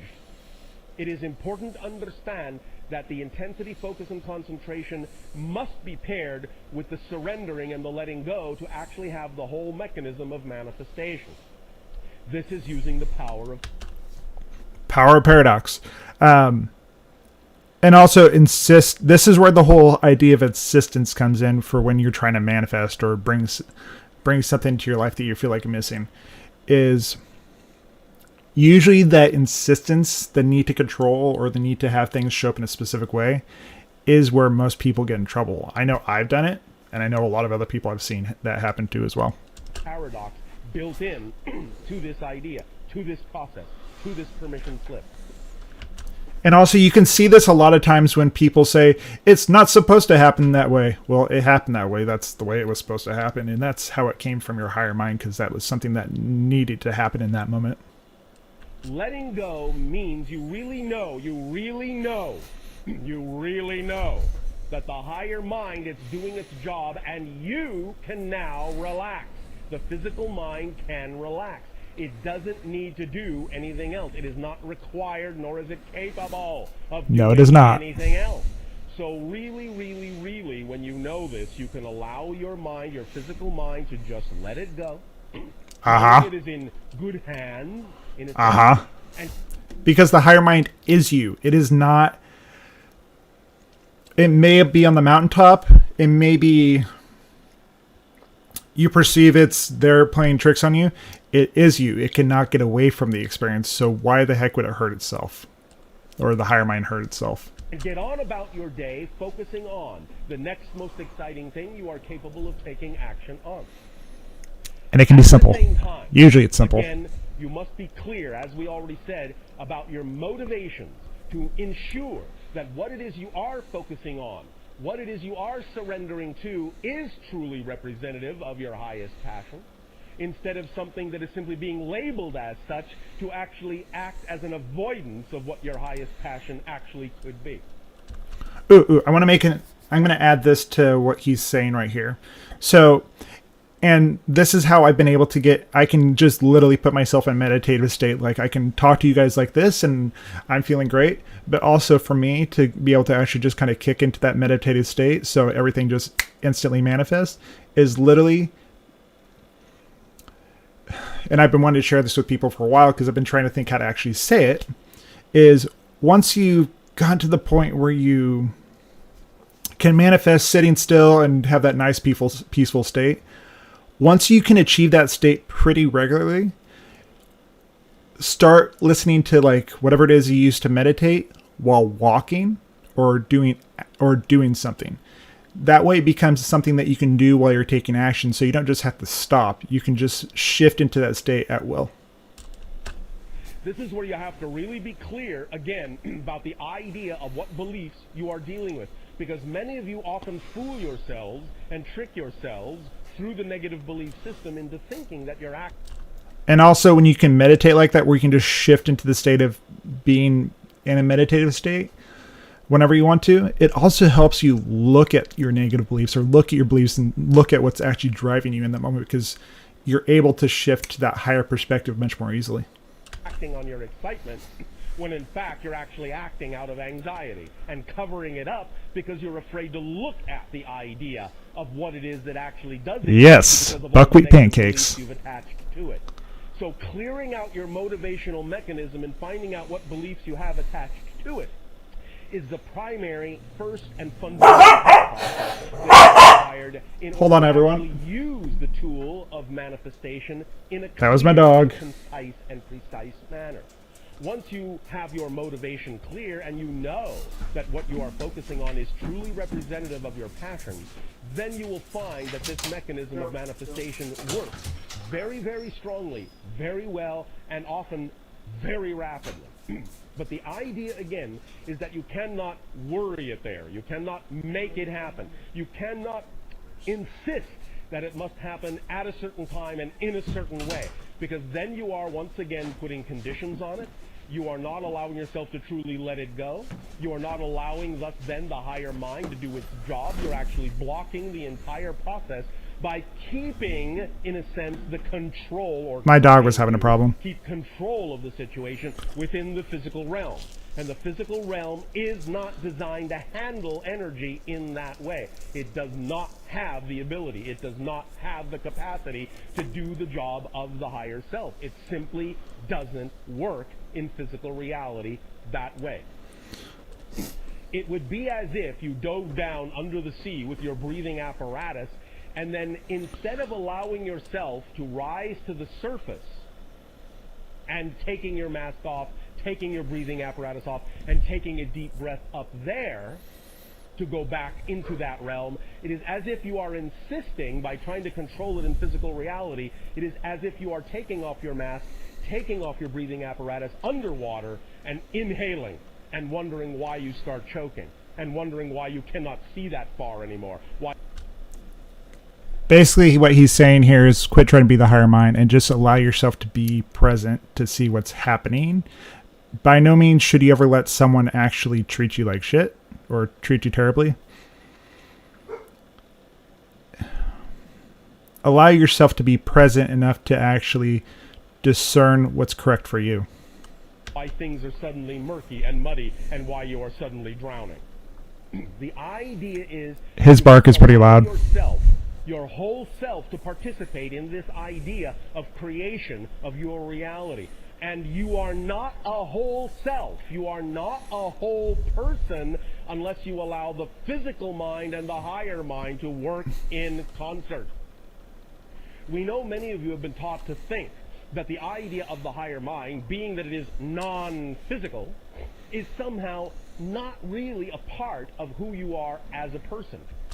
It's all that you are. It's just so the diving mask of your personality is it's the beliefs that you're actually working through, or the themes you're working through in that moment. It's something else, somewhere else, on another plane, on another level, and has nothing to do with what you're supposed to be doing as a personality in terms of guiding yourself through life. But that is not the case.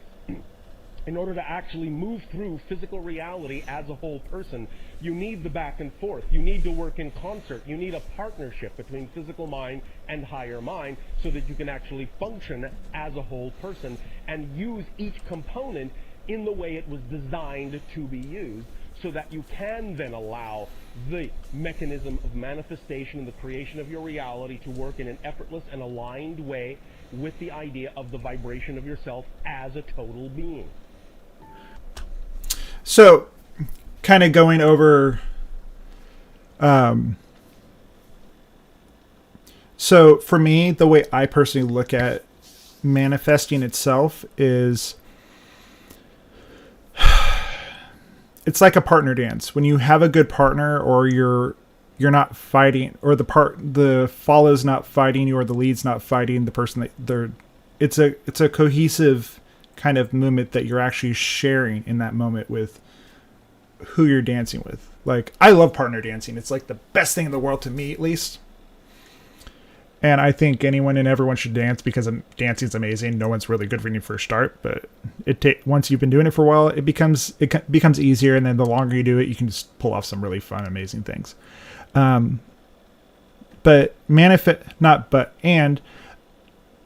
Manifesting with your higher mind, when you have that great relationship, it allows you to know and have the confidence that what is showing up in your life is actually the best thing for you. By no means should anyone ever allow someone to treat them like crap or treat them horribly, but just discern that sometimes things show up or manifest into your life to say, hey, I don't really want to have this experience anymore. At any given moment, you all have an... So the next clip is talking about from Bashar. Everything does benefit you if you allow it to. Number of options available to you. I can take a walk, I can read a book, I can call a friend, I can see a movie, I can eat a meal. Just always pick the one that has even just the slightest more attraction or excitement in it than any other option, and do that first. And then keep doing it when you run out of that one. Just keep choosing the next one that has even just a little bit more excitement than any other option, and do that next. This is what's known as the organizing principle of synchronicity. It will always bring you down the correct aligned path if you keep acting on what it brings you that contains more excitement than anything else. Because excitement, passion, creativity, love, this is the energetic language of your higher mind talking to you. So when you act on the things that excite you, physically take action on them to the best you can, no insistence on the outcome, then you are responding fully to the higher mind. Because even though energy might be the language of the higher mind, which you experience in your body as passion, excitement. Do tell Sky. I would love to see, since you guys are here in Portland, I would love to meet up with you sometime and actually sit there and talk, because I have seen many of the counterparts that I have, or my counterparts, and also other people's counterparts in other civilizations or other Sasani counterparts that actually exist in people around me. It's kind of fun. Creativity, love. The language of physical reality is action. Not words, not thoughts, action. If you're not taking action, you're not speaking the language of physical reality, and therefore you cannot get a physical reflection. And that's how you get the momentum going. It's literally like, if you guys have ever watched The Secret, I think this is like the biggest thing they leave out in one way or another. Like, it's great to have the vision board. This is like the key secret they leave out of The Secret, if you've ever watched that movie, is you need to be able to take the action in order to go down the path towards the thing that you feel like you need to be part of your life. Now, very important. Sometimes your excitement will present itself to you in some particular form. This is why it's important When you're in Portland, by all means, look me up. to drop all insistence that it must continue to come to fruition in that form. Because sometimes your passion will come to you through synchronicity and from your higher mind in a way that just gets you excited enough to take an action. It might only come that way just to, excuse the language, get you off your butt. So that you then wind up where you need to be, so that what really needs to happen can happen more easily. So never assume that the form the excitement comes in actually in and of itself has to come to fruition. For me, taking the action of doing these live streams is something that I've found has helped me just work through things, because I can share this with you guys and also kind of take my understanding and just condense it down into nice, easy to digest ways of looking at things. Because you don't know where it's actually taking you. Just go with the flow. See what happens. It will show you. And even if you manifest something you objectively don't prefer, not a judgment value, just a recognition it's vibrationally incompatible with what you prefer, it still must be there for a reason. So if you stay in a positive state, you can use what you don't prefer in a way that you do and extract a beneficial outcome by staying in the positive state, realizing this has got to be here for a reason that serves me. It can't be any other way. That level of conviction, that level of knowledge is what will propel you and accelerate you through life. Insistence equals resistance. You slow everything down. You block the doorways through which things could be coming to you because you're getting in your own way with your assumptions about the way things are supposed to be. There is no supposed to. Let it be what it is. Everything that comes to you, whatever it is that's coming to you, is exactly perfect for what it is. Use it. Stay in the positive state and use it. It wouldn't be there if there wasn't a reason for it. You need to trust the way reality works. So this is also kind of going back to the idea of permission slips, like those things, what he's talked about, me or anyone else, or just a permission slip that you've given yourself to be able to have an experience or to have an understanding that you wouldn't have any other way. You need to trust the mechanism. You need to trust the structure. We are all family here. Relax.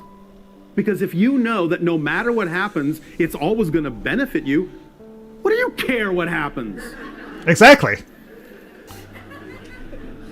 That's power.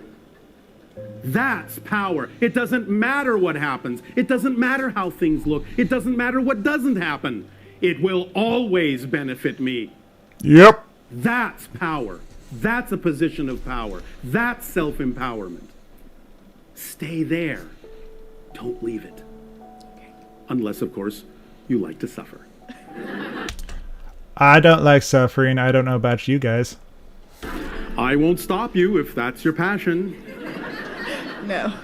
No, thank you. But understand you don't have to make that choice. Is this helping? Very much so, thank you. You are so welcome. I personally have shown Bashar to a lot of people, and especially the people that aren't ready to hear what he teaches. They go, man, this guy's is a dick. I'm like, no, he's actually pretty compassionate, but he just is very direct about what he says. And I really love that fact about him.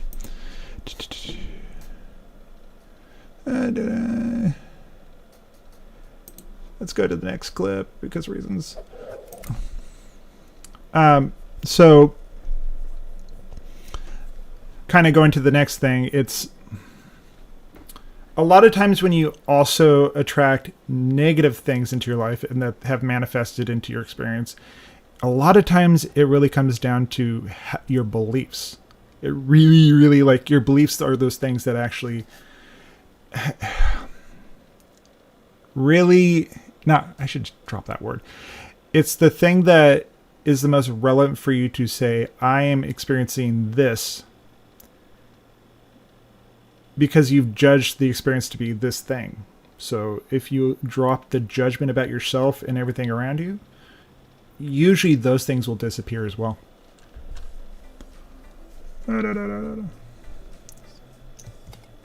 What they are expressing is hatred for some part of themselves. Let's go back. You recognize that what they are expressing is hatred for some part of themselves. Do you understand? Mm-hmm. It's just that they're in denial about it. Remember that a person who is in denial is also in denial that they're in denial. Yeah. Yes? Yeah. Therefore, they may have been brought up to believe that they are not worthy, unloved, undeserving.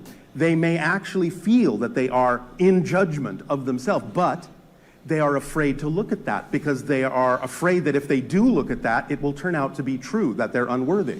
So they will do everything to avoid looking at that within themselves, and that means they have to look outside themselves and project what they don't like about themselves onto others as convenient scapegoats. You follow?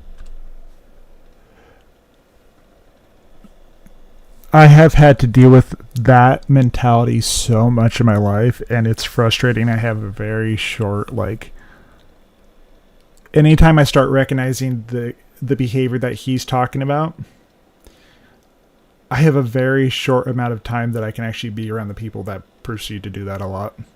And that, yeah. Follow?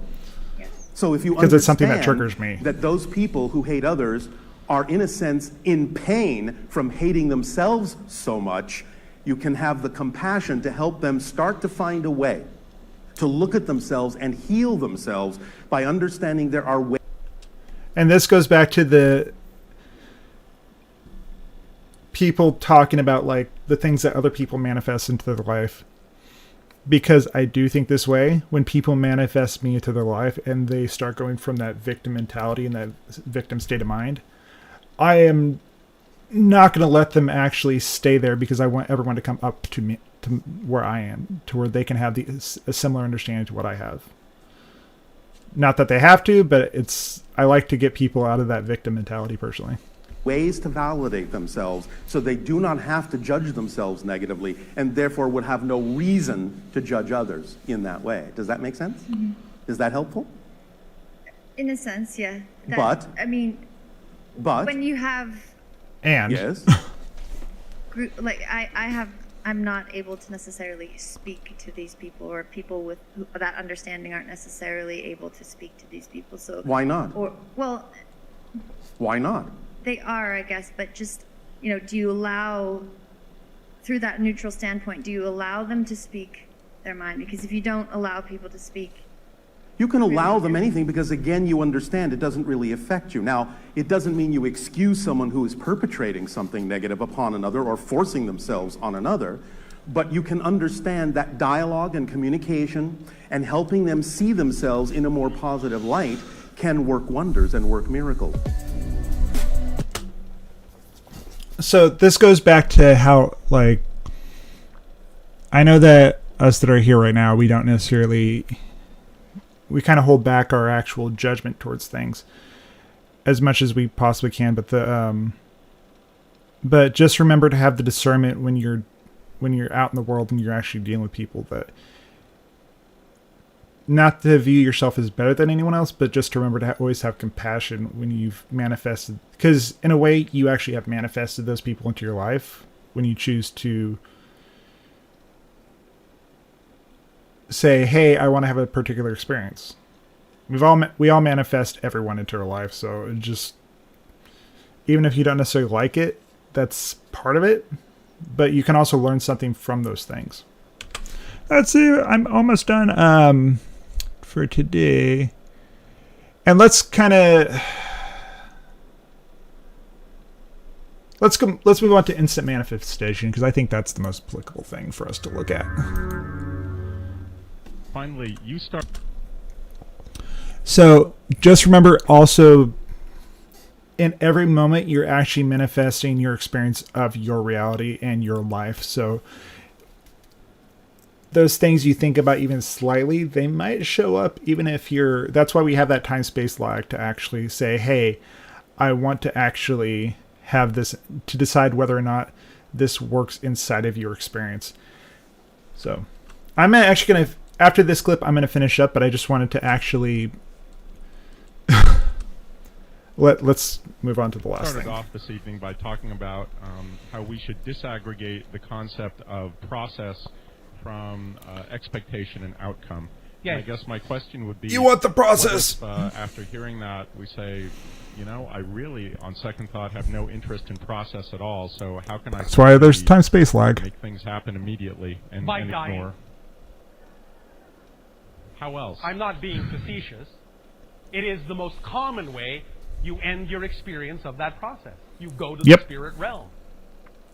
But now that you are also learning that this is an illusion, many of you are beginning to come unstuck in space and time. You're finding that time and space are becoming slipperier. You are eliminating some aspects of the so-called process experience and jumping ahead. Full-blown creating things, in a sense, faster than you used to use that euphemism. You're allowed... How many of you guys experience almost instant manifestation a lot of times? Because I know that in the last few years, for me, the manifestations are pretty much just like that. Allowing things to accelerate. You're allowing things to just appear. Oh, where did that come from? I don't know how that happened. It just did. You're allowing miracles to become more the natural order of the day, which they are. So to use your initial example of the evening, can I simply say I really have no interest in building a house, but I quite like the idea of there being... The experience of building the house and the experience of having the house are two different things entirely, and they are both existing simultaneously. A house that I have a key to in my pocket and simply walk out from here and walk into a house somewhere. Yes, you could. And what you have to then face is the idea that as the synchronicity in your life unfolds, it will then show you what you really believe. Accept it as a way of allowing yourself to change to the point where you don't necessarily need that process anymore, even if a process is what shows up first.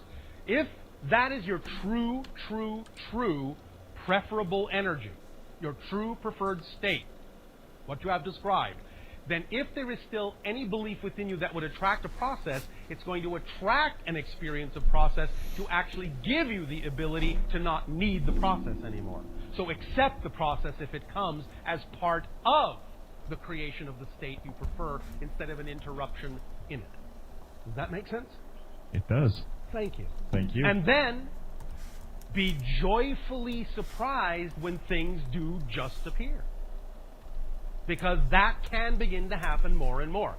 So all we are really saying, bottom line is, you can allow yourself to be in a state where, if you really don't need to experience the idea, if you really don't need to choose to experience the idea called process, then things will just appear without it. But if process appears, there's a reason you're creating it.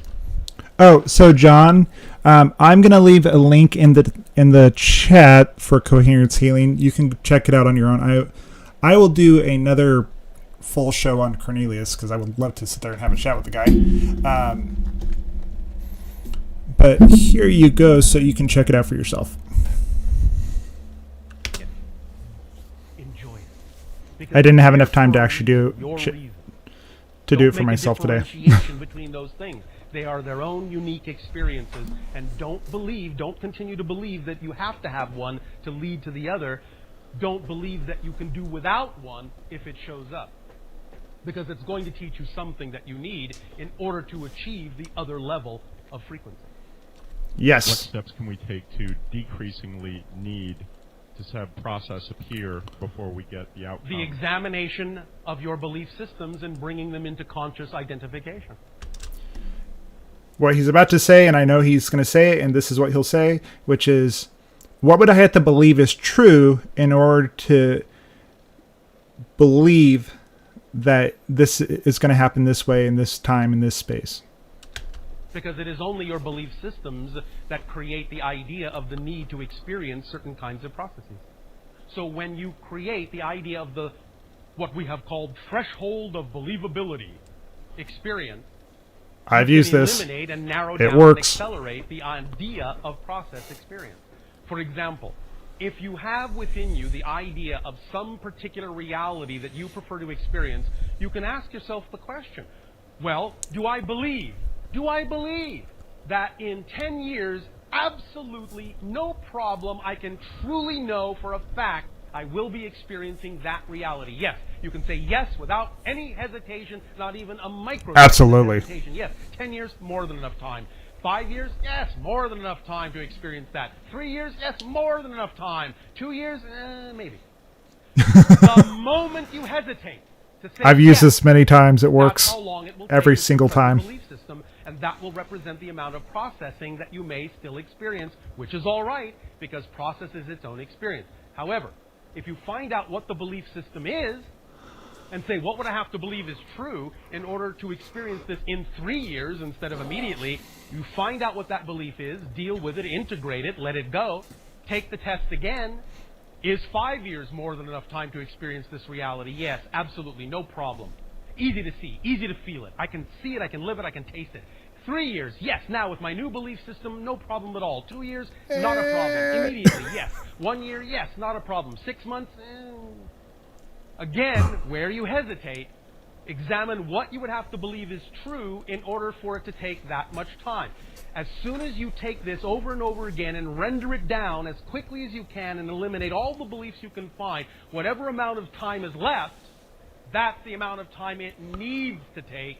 That's the amount of experience you need to have, you want to have, in order to actually accomplish certain kinds of relationships in your reality with respect to the idea of being your preferred self, because many of you don't want to do that alone.